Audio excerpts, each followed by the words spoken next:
Hey everyone, it's Jamie from Independent Street Tarot and Seasons and Ritual, and I'm here to talk about the full moon that is going to be, well, happening right now, but come to its peak tomorrow, December 15th at 3:01 a.m. here in New Orleans. Um, the full moon is in Gemini. This is a really big full moon for a couple of reasons. It's the last moon of 2024.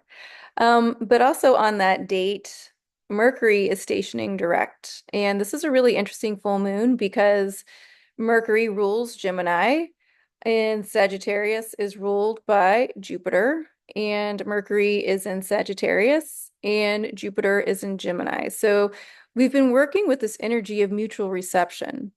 Um, and so usually when we talk about Sagittarius, because it is Sagittarius season and that's where the sun is, Sagittarius is mutable fire. He's the adventurer. Sagittarius learns by being out in the public or out in the wild, if you will.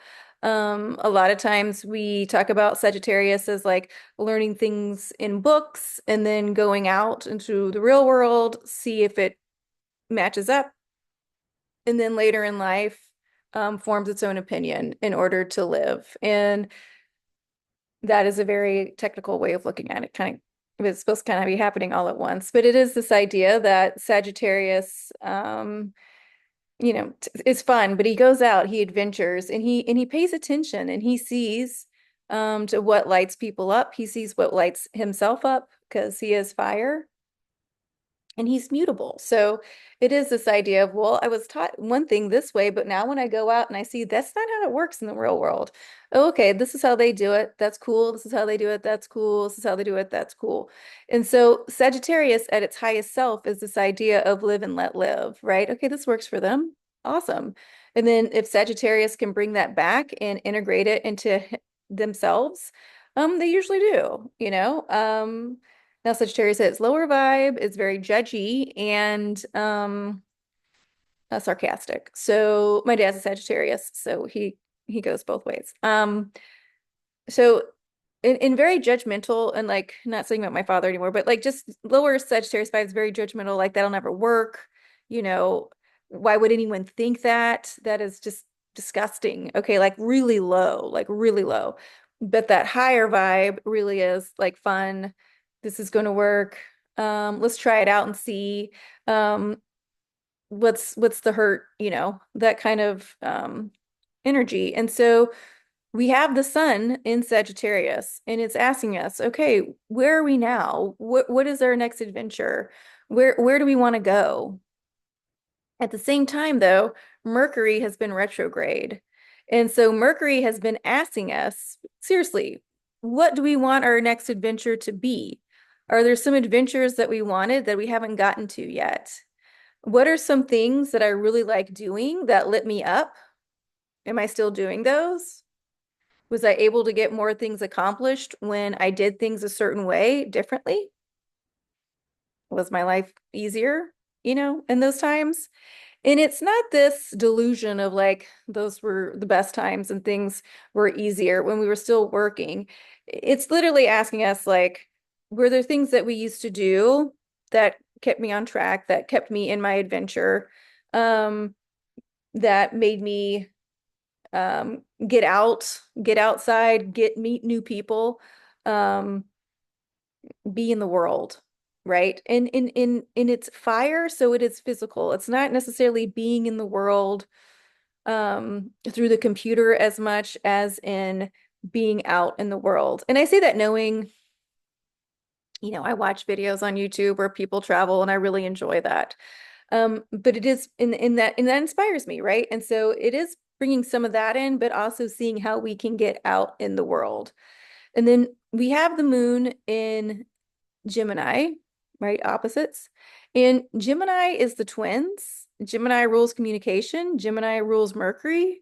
And so Mercury's ruler is up there in Sagittarius and has been retrograde. And then on the full moon, when everything accumulates, its ruler stations. And so Gemini is just holding all this space in Saturn. I mean, in Sagittarius, excuse me, in Sagittarius. And so I'm thinking of Saturn because of boundaries, but in Sagittarius, right? And so it is asking us to take a step back, slow down, um, communicate to ourselves. What is it that we would like to do going forward? Where do we think our next adventure lies? And this is really personal, right? Because this is about us, because Pluto has moved into Aquarius. And so it is about, I always say the individual first and then the collective. So what is it that we would like to do moving forward? And when I was thinking about this video and coming on and like going over my 2.5 pages of notes because there's so much energy, and I had to get first and foremost, my rising's Gemini, so I'm always asking questions. But I was really like, what is the best way to communicate this? Because there's so much going on energetically and in the heavens, in astrology. And it's really interesting. The word, it was really interesting because I got a vision. I'm a twin. I don't know if you guys know that. But I was thinking of twins, and a lot of times when you see like newborn babies, twins, and they're little beans, right? Um, and one will maybe get upset or start fussing or whatever, for lack of a better word. And the other twin won't open its eyes, but it will know how to move in order to soothe the second twin. Or, when twins are working together and you can kind of feel that energy around them, in order to communicate what they need to get what they want, right? And it's not always with words. And that was the energy that was coming in with this full moon. And because Mercury is stationing direct, it is about holding the space of integration.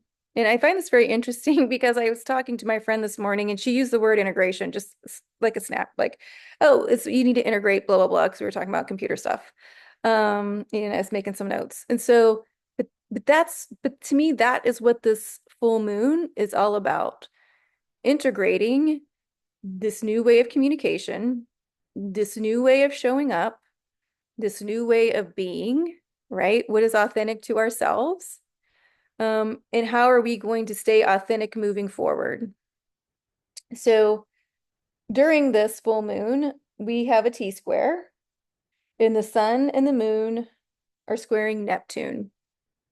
And so the sun is in Sagittarius, which is fire. The moon is in Gemini, which is air, and Neptune is in Pisces, which is water.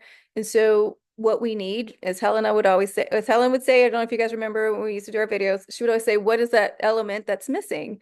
And the element that's missing in this is earth. And so the earth element is going to make us feel more grounded and help us get these answers. And oddly enough, or not, my friend that I was talking to this morning was a Capricorn. And so that's an earth sign. So she was helping me get these answers. Um, but the sun and the moon that are talking to each other, but are both squaring Neptune, right? And it's asking us, that square is, how do we build this? And it's like, what are these dreams that we had? What are these dreams that we want to have? What are these dreams moving forward? And Neptune is in Pisces, and that can be because it rules Pisces. And that could be some little bit confusion or like a little bit of brain fog, maybe some say now. But we have to remember Saturn is still in Pisces. Saturn is holding space for boundaries, okay? But with this full moon, it's not so much about actions like this. It's more about integrations with thought, with the way we feel, right? With what our desires are, with what our passions are. And maybe we forgot we had some, you know. Um, and so when we want to make those practical, what's the next practical step? We would help. I would, I can't say this enough. If you've got a really good Virgo, Capricorn, or Taurus friend that usually helps you, like reach out to them because they are gold right now. They've been gold this whole Sagittarius season, actually.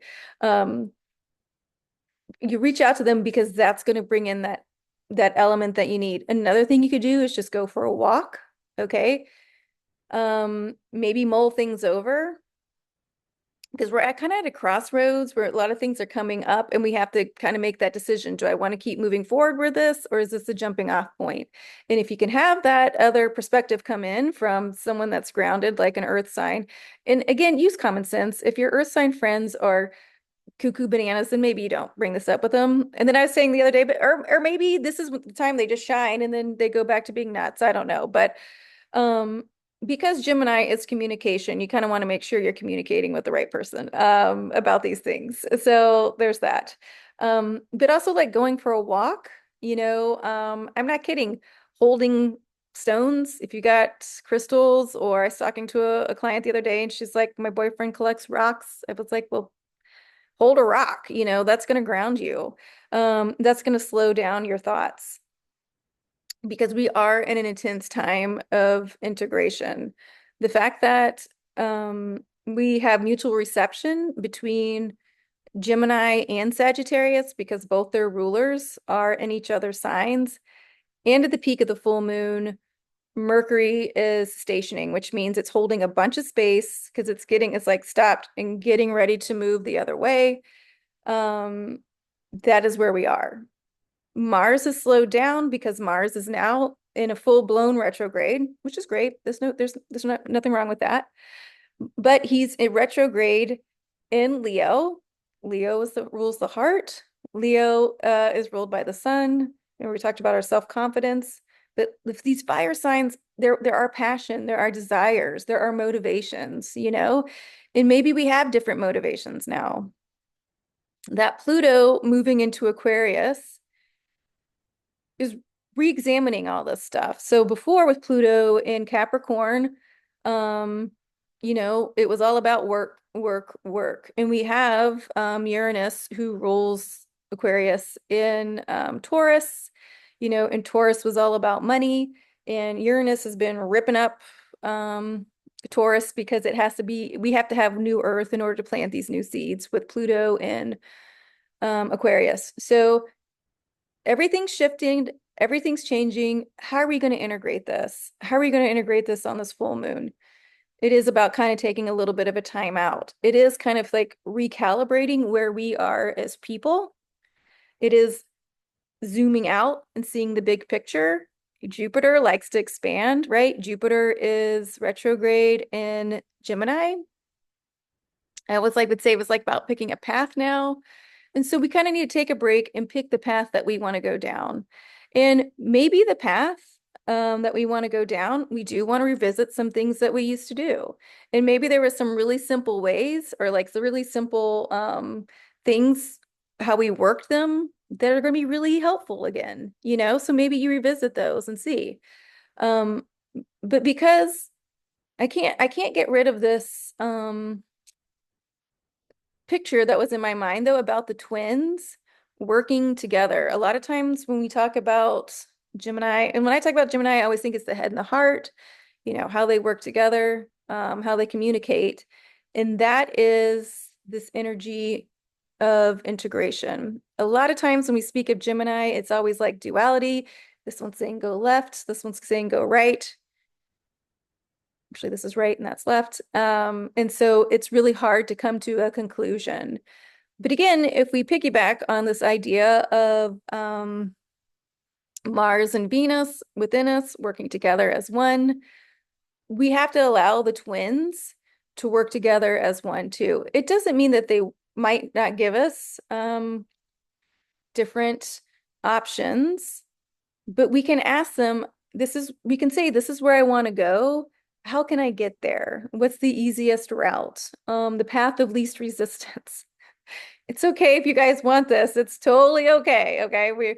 Pluto is out of Capricorn. We don't have to work everything out all the time anymore.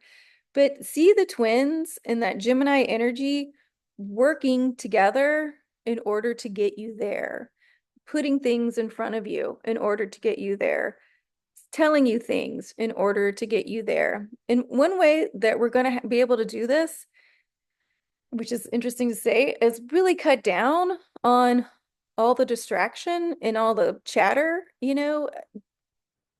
cut down on your notifications. I know I'm on YouTube way too much. Um, because we're in this time. Pluto's still at 0 degrees of Aquarius. I can't stress this enough. It's still there till December 30th. Write down things that you want to manifest, write down things where you want to go, write down things where you want to be, because this last moon, full moon of 2024, is giving us that pause, is giving us that break. And then I'm pretty sure this T square, hold on, let me see, sun and moon. Yeah, that T square. So the sun and moon are squaring Mercury for basically the next 3 to 4 days. So work with this, right? You don't have to have everything figured out right now, right? Unless you talk to your Virgo, Capricorn, Taurus friend, and then they'll figure it out for you. But how you want to integrate that, right? The next steps, okay? That's still coming. That's still making itself known. We also have a grand fire trine.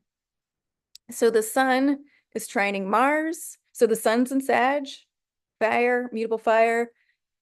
Mars is retrograde in Leo, and they're trining the North Node, who's in Aries.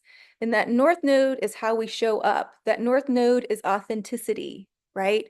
And so we're slowing down, right? Mars is slowed down. Mars is retrograde. And it's asking us, what is it, because Mars is in Leo, what is it in our hearts, right, that we want to do? Where do we feel compassion for ourselves? Where do we feel compassion for others? How do we integrate this? And how do we communicate this moving forward? Because for the last 15 plus years, it was a dog eat dog world. It was every man for himself. It was that toxic patriarchal energy. And we're working ourselves out of that. And I wanted to say this, I was thinking about this earlier too. When I talk about that toxic patriarchal energy, right, it is that masculine energy that it just keeps going, going, going. You're not moving enough. You're not smart enough. You're not fast enough. You're not pretty enough, right? You're not this enough. Go, go, go. At the same time, that toxic patriarchal energy with the toxic feminine, right? Because the feminine recedes, it was like no matter what you did, it wasn't enough, right? You were just throwing all your energy into a deep black well. You weren't showing enough attention, you weren't showing enough love, you weren't showing enough compassion, you weren't showing that you were thinking things all the way through. Like, we could go on, but I don't want to gaslight ourselves because we already lived through that.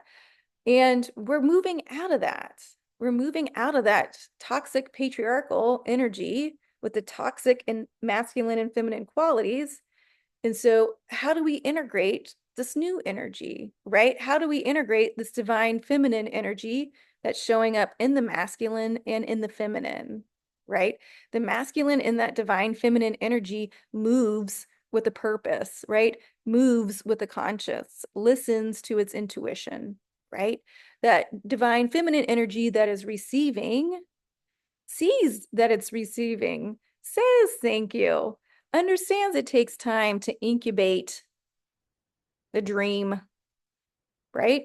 It takes 9 months to incubate a baby, right? But there's other things that it takes time to incubate, right? Your dreams, how you want to show up, how you want to present. Things change, right? But with their masculine and feminine moving together in a positive way, in a loving way, in a compassionate way, how do we integrate that now? And we have this beautiful full moon that's allowing us to do this, right? It's not getting caught up in the details. That's why there's no earth energy to be said. I mean, I think there is Uranus is quincunx to the sun, which means it's 150 degrees.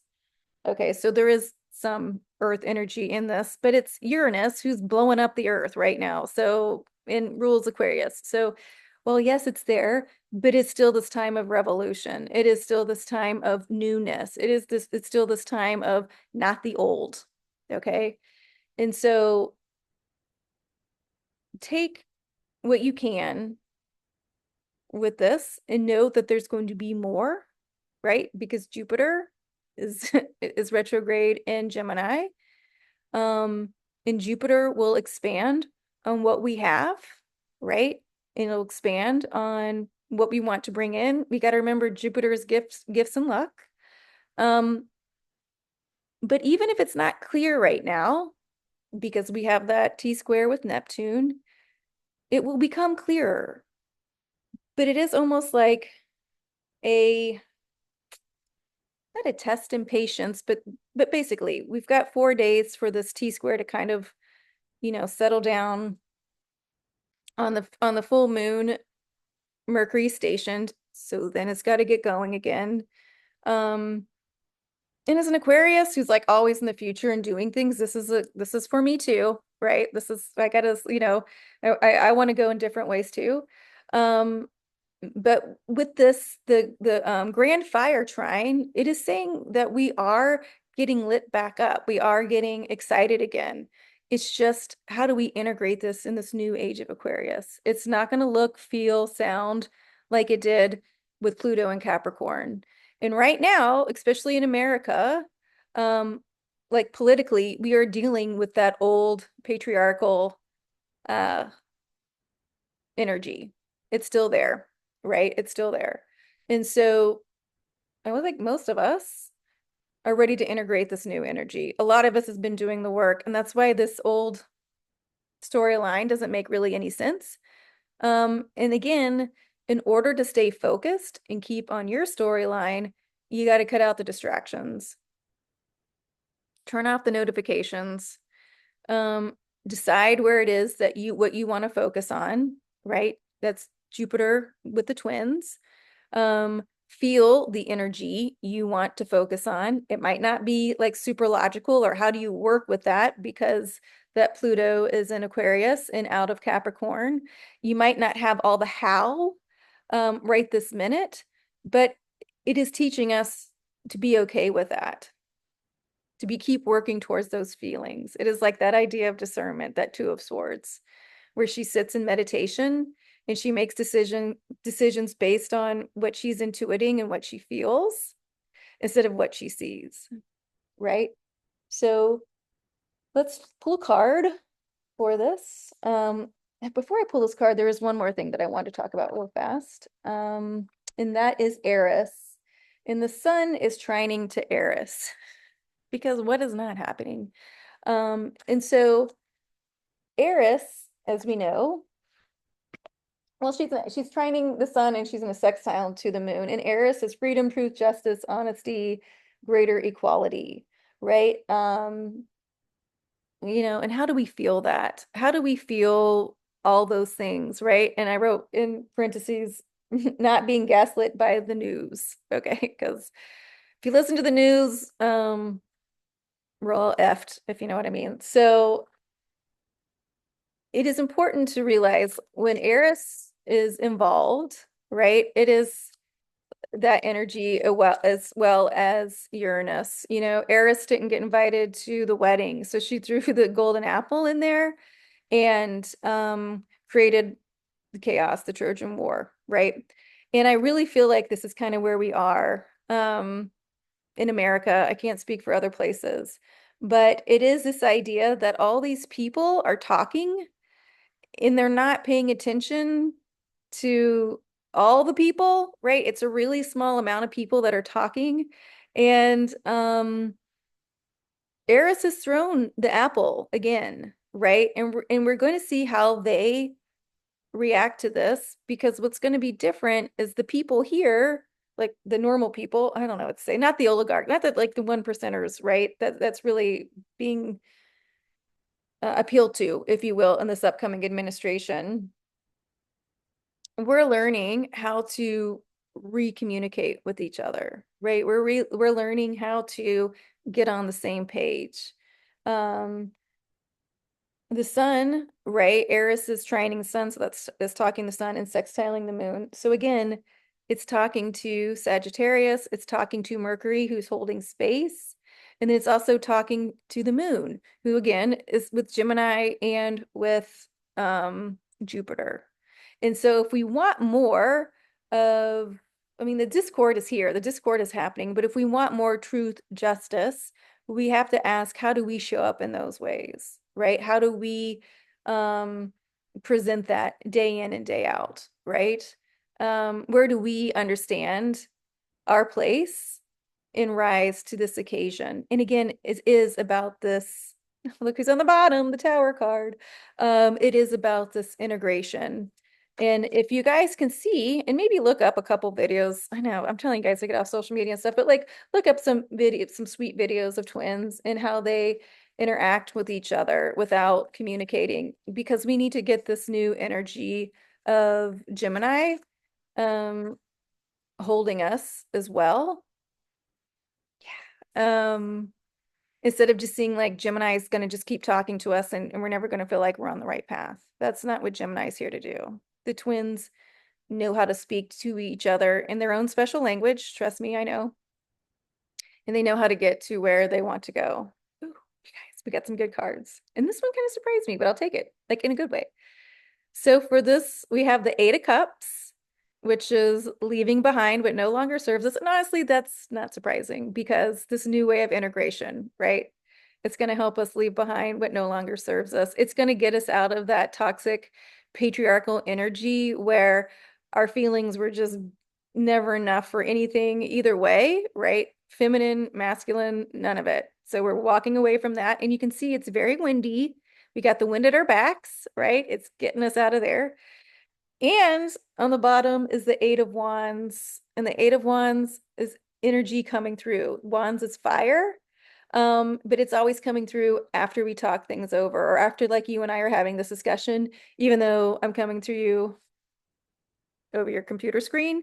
But you thinking about it, maybe talking back to me over there is working, is also discussing things. And again, I can't stress this enough. If you have a earth friend that you can bounce ideas off, they are indispensable right now. I have a Virgo friend and a Capricorn friend, and they have been aces this whole time. So, all right, I think I'm going to leave it there. I will say this holding space, this new integration, it does want to keep things simple. We are moving out of the mass consumption of Pluto and Capricorn, right? We are reevaluating, we are integrating. And I always think it's interesting when we think of like out of mass consumption, especially like in Gemini, when you're like, well, there's two, we need more. And Gemini is like, do we though? Maybe we should think about this. Maybe we need a new conversation. If you want to adventure, what exactly do you need to adventure? Right? The sun in Sagittarius, moon in Gemini. So big moon energy. We're heading towards the winter solstice. And I also can't stress this enough. We are in the shortest days of the year. Once we hit the solstice, we start going back. But like the sun's gonna set at 5 p.m. here. So give yourself a break. Be gentle with yourself. Gemini rules the lungs. Make sure you're doing a lot of breathing. No, we're in this Eight of Cups energy. We're leaving behind what no longer serves us emotionally. We're leaving behind what no longer serves us creatively. And that's welcomed. That's welcomed. So have a happy full moon. If you guys have any questions, please reach out in the comments below. I'm working on my website right now, so I'll be launching a new website, which has been bananas doing it during a Mercury retrograde. And I'll be relaunching Seasons and Ritual as well. So I'm really excited about that. I'm hoping to have them ready to go by the 21st, but we'll see. So, but you guys will be the second to know. All right, till then, have a great weekend and a happy full moon.